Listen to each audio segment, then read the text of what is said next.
She stood in my kitchen like she owned it. One hand on the marble island, the other clutching her fake designer bag. Her tone was clipped, almost rehearsed. "My son's family will be living here now," she said, "so get out." I stared at her for a moment. "Where to?" I asked, voice low. She smirked. "Go to the dump, where you belong." And she walked away, like she hadn't just shattered 10 years of my life with one sentence. I didn't fight. I didn't scream. I just picked up my keys, grabbed my bag, and left. But I was smiling, because her words weren't a victory. They were a trigger. I met Daniel in college. He was quiet, clever, and carried pain behind his eyes. I thought I could love it away. His family? Cold, calculated. His mother, Elaine, especially. She always wore pearls and wielded guilt like a blade. I married him anyway, moved into the house I helped renovate, paid bills, supported his failing business. I loved him. That was my first mistake. Things shifted slowly. He started locking his phone, spending weekends with the guys. Then came the whispering, the phone calls that stopped when I entered the room. I found the texts on a Sunday night. "Elaine, she's gotten too comfortable. Time to remind her she's just temporary." Daniel, "Already planning it. Paperwork's almost done." Elaine, "Don't forget to change the locks after she's gone." My hands didn't shake. My breathing didn't change. I just sat in silence, staring at a decade unraveling in one thread of texts. He was trying to kick me out of my own home. The deed, in his name, yes. But the down payment? My inheritance. My mother's deathbed gift.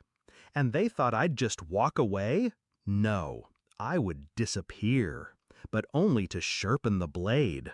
First move, I left. Without a word. That disarmed them.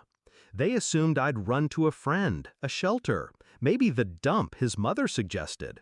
Instead, I went to my lawyer, the real one, the one I'd kept on retainer since the first time Elaine hinted at a prenup loophole. Turns out, my name wasn't on the deed, but neither was Elaine's. And Daniel had used joint funds, my income, to pay the property taxes. Community property, marital assets, traceable transfers, all legally documented. I had the blueprint to dismantle them. While they were busy moving their suitcases in, I froze the joint accounts. While Elaine redecorated my living room, I had a forensic accountant flag Daniel's business loans, the ones I co-signed. And while they slept peacefully in the bed I once shared with him, I filed for an emergency injunction to block the sale of the house. Daniel was blindsided. Elaine was furious. But legally, they couldn't touch a cent. I wasn't just fighting back. I was setting the table for a feast of consequences. A week later, court day arrived. I wore black. Simple, controlled. Elaine showed up overdressed. Daniel looked confused. He tried to greet me with a pathetic smile. I walked right past him. Inside, I handed the judge 2 thick folders, one with bank statements, co-signed loans, and evidence of marital contribution. The other, printed texts, screenshots, voicemails. "Get her out. She's just a liability now. She won't fight. She's too weak." Weak. That word echoed through the courtroom like a ticking bomb. When I finished reading the messages aloud, the silence was suffocating. Even the judge leaned back. Then I made my final request: exclusive occupancy of the home, division of assets, and restitution.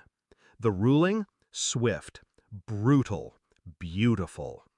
Daniel lost the house. Elaine was barred from the property. The accounts were split, favoring me due to documented financial abuse. His failing business? Frozen, pending investigation. I left the courthouse without looking back. That night, I returned to my house, alone.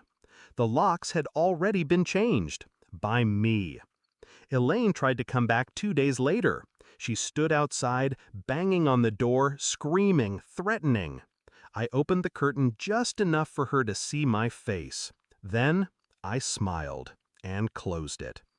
Daniel called. Once, voicemail. His voice cracked as he said, "I didn't think you'd actually do this." No.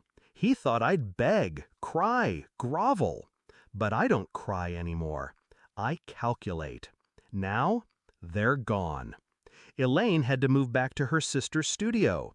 Daniel's business defaulted. Credit wrecked. His car repossessed. I heard through a mutual friend he's couch surfing. No savings, no stability, no one left to leech off. Me? I repainted the walls. Got rid of every piece of furniture that carried their stench. Turned the guest room into an office. I sleep with the windows open now.